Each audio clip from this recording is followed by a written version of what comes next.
Assalamualaikum warahmatullahi wabarakatuh.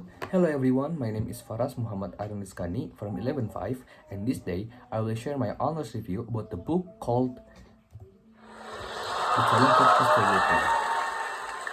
Before we start, have you ever heard the story about a man who killed someone and instead of escaping, he lived the life of his victim?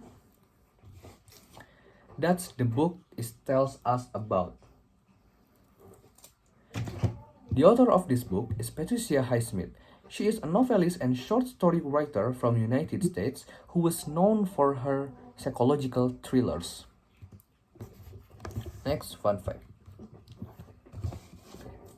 When this book was first published in 1955, it was more successful in Europe than in the United States. Highsmith found more appreciation for her psychological thrillers abroad. Also, this book had multiple film adaptations. The first one is Purple Noon in 1960, the second one is The Talented Mr. Ripley in 1999, and the newest is Ripley in 2024. Next, personal experience. This book is very interesting and full of surprises.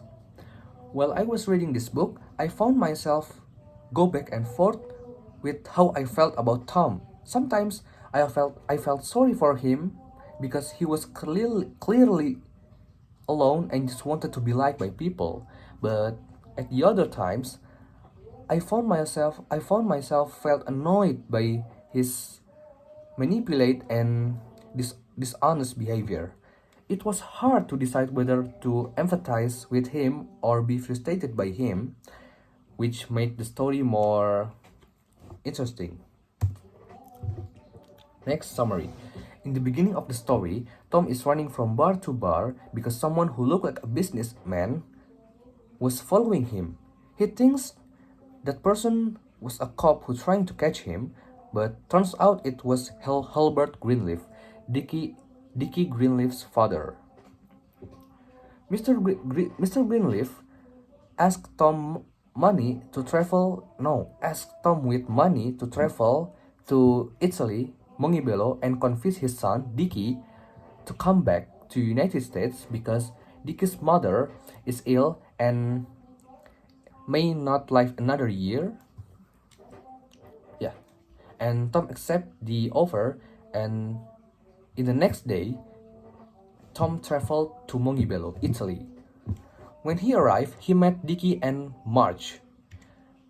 My assumption before reading this book is Tom will fall in love with Marge and try to push Dickie out of his way.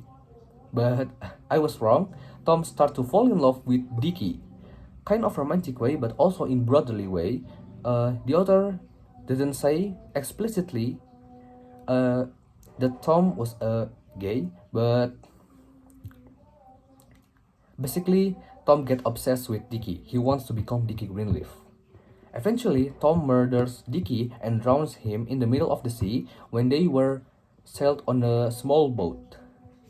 Tom imitated all Dickie's habit and took all Dickie's stuff, and he truly became Dickie Greenleaf. Using Dickie's passport and forged signature, Tom traveled around Europe and he enjoyed his new life, his new luxury life with Dickie's name in it.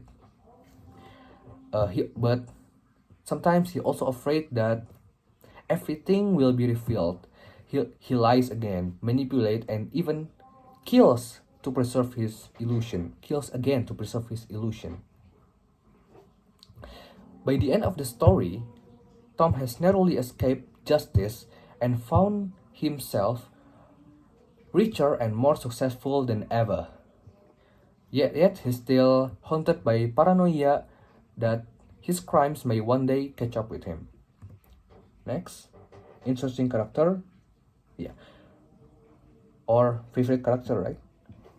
For me, my interesting character from this book is Tom Ripley himself. Not only because he was the main character of this book, but I like because Tom is really good at lying and covering up his actions.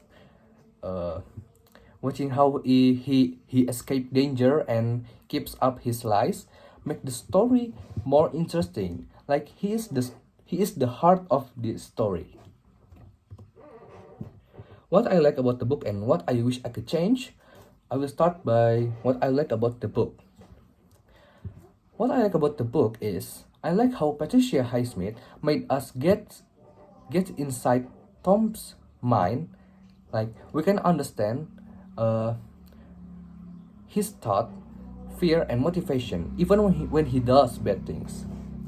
And what I wish I could change, I think I wish I can change the perspective. Since the story is so focused on Tom, I don't really understand how the other characters' perspective, especially Marge and Dickie.